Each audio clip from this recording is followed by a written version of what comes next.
So if you are stuck in the $2,000 to $3,000 in first year commissions every single month, or maybe you have achieved your MDRT once, but you can't seem to really replicate or do it again, right, in the following year, or at least it feels difficult, then this video is for you. Okay, and so I've consulted more than 4,000 financial advisors and directors and agency leaders across Singapore, Malaysia, Hong Kong, and Philippines, and we have also, coached more than 400 plus advisors on a one-on-one basis, and so we have found that most advisors get stuck in this stage, right? In this range over here of the 2,000 to 3,000 FYC, maybe sometimes a little bit more, okay? And they can't seem to scale to COT or even do a double MDRT round, okay? And so this video, I'm going to outline, right, what is the main constraint or what's the main problem that's keeping advisors stuck at this range, and what you need to do so that you can also replicate the same process and systems to scale yourself up to MDRT or to MDRT and beyond. Okay, so enjoy this video. So now stage 2 is finding optimal selling system. Okay, and so let me talk about that. In this stage, so stage 2 is finding OSS, income is 3 to 8K, main problem is CPR. So prior to this stage was their main problem was acquisition. Their main problem now is CPR acquisition. Consistent, predictable, and reliable acquisition. Yeah.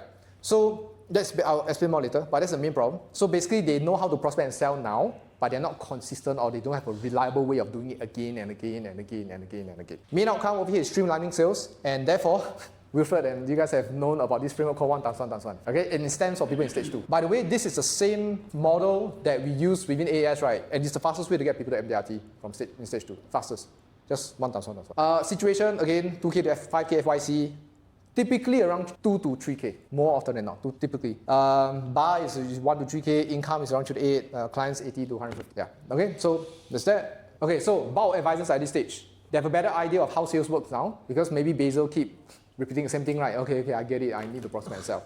But then they're still all over the place. And so there are also a lot of people experimenting, right? And they're going for courses, workshops, and programs to see what really quote-unquote suits them. This is the experimental exploration stage. Now, there's definitely overlaps between stage 1 and stage 2 for sure, right? It's not like a very clear line, so to speak, but this gives us a good guide. So if you're at this stage, some people will achieve MDRT, but then their problem is this.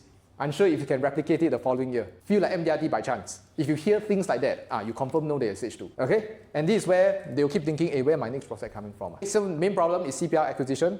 Consistent, predictable, reliable. Yeah, because without that, life looks like this when it comes to sales for them. Don't ask me where I get a picture. Again, it's from Google. Right, so main outcome is to streamline sales. So you guys already know this, so I'm not going to go in too deep, but it's 1 times 1 times 1. One prospecting method, one opening process, and one closing process. So like I said, across all the advisors who went from starting to 6-figure income in less than 12 months, they all apply this formula. This is like what we've seen, guaranteed, for sure. Okay, so it will look like this. It's like, for example, some agency do lead gen cold call. So it look like lead gen cold call. They have a pre-framing sequence, reminders, so on and so forth. Set appointment, opening appointment, closing, close, get clients. Never close, then they try to do follow-up from there. So if an advisor is in stage 2, this is how their business model should look like. If you look at Inzi, then it will be, you just replace lead gen cold call with what? Roadshow. Roadshow, sit down, opening, closing, become client. Yeah. Then if cannot, then you follow up to get set appointment again. So that's for people at this stage. The question I have here that I get a lot quite often is, so Ben, how do I know which method? Okay, this is typically for people who don't have enough FM, you don't have a clear business model. Right, but you guys have it, so I'm going to skip this. But generally speaking, there are 2 ways to look at it, or what method to choose. I'll look at these 2 factors, effectiveness and enjoyment. Effectiveness means, right, for example, they might do roadshows. It's effective for them, like they're earning good money, but they hate it. Right, they don't enjoy it. It could be the other one as well, they enjoy the method, but it's not effective. So depending on what's their challenge, we can help them to solve it accordingly.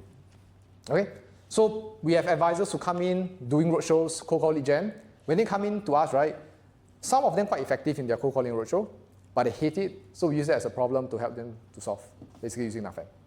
So the question that everybody will always ask, I'm sure you guys have asked it, anyone asked this last time to Wilfred or whoever? Must it really be one method? If you use 1 times 1 times 1. Wilfred, got anyone ask you? Yeah. That's right. Yeah, okay. Not really lah. Okay, great. So the answer to that is what's the 80-20? So let's say most of them are, let's say this FC is doing 80% like warm outreach. Right? Then say, I want to do social media. I think social media should be the method. Well, do the social media as part of the 20. Then 80%, let's focus on the warm outreach. Because at the end of the day, it's like you need to be CPR. Problem with social media is that it's not CPR, or at least it's very hard to build a CPR machine with content. It's like you need to put a lot of goodwill, farm for a period of time, then you need to have some mechanism and things you say in the video to convert them to lead magnet. Lead magnet, you need to convert them into like step-by-step messaging sequence, get an appointment from there, right? And so usually it's very hard to build a CPR, but there could be a market for student advisors if they want to do it. Okay, but anyway, this is a good analogy for someone who say, oh, what if I want to do all methods? Because I think if roadshow give me 1K, cold call give me 1K, warm give me 1K, I should do more, right? Maybe I should, that's how people think at the beginning. So this is basically it, right? So if you think about as an advisor, there are all the things we need to go through. Meetings, agency, team, manager, peers, project outlines, trainings. Okay? You have all these prospecting methods. And then you got different presentation for different product. And then you got different type of closing, secondary tree, option close, whatever closing. And then you got, then you got all these products. And then you got all these kind of appointments that you know what to process. And then you got A, B, C, D, E, F clients. How to handle it in 24 hours? No way, right? And so people don't see it. So what happens is that the time and attention gets spread, and it goes in all different directions, right? And so what we want is that if we focus all energy direction towards the goal, which is obviously the most effective way is to get it in a straight line, right? That's why it's 1 times 1 plus 1 from it. Okay? So yeah, doing less is more at this point in time. Mistakes, shiny object syndrome. Biggest mistake. Shiny, very shiny. Plus AI, everything else also shiny. All of us, including me, got shiny object also. It's like it's new thing, right? You want to explore, I was talking to Brian yesterday. Yeah, like have, but cannot have shiny object syndrome. This is like the biggest one. Okay? The way you want to think of people or advisors at this stage is for them to be a race horse. The race, you got to see horse, bet a horse racing, that kind of stuff. What does the horse wear? Wear blinders. Why? The horse, they wear this blinders thing. Why do you think they put it? So you won't get distracted. Exactly, because and then the only way is just front. Your SC needs to be horses at this point in time. Okay, so yeah, just a cute meme. This was before AI, right? So got it from Google again, right? Yeah, so that's that. Oh, new idea, better work on it until it's something great. Oh, look, another idea. Then you end up a bunch of shit. Okay, so that's typically for people at this stage. Okay, I like to believe we are all guilty of it, including me.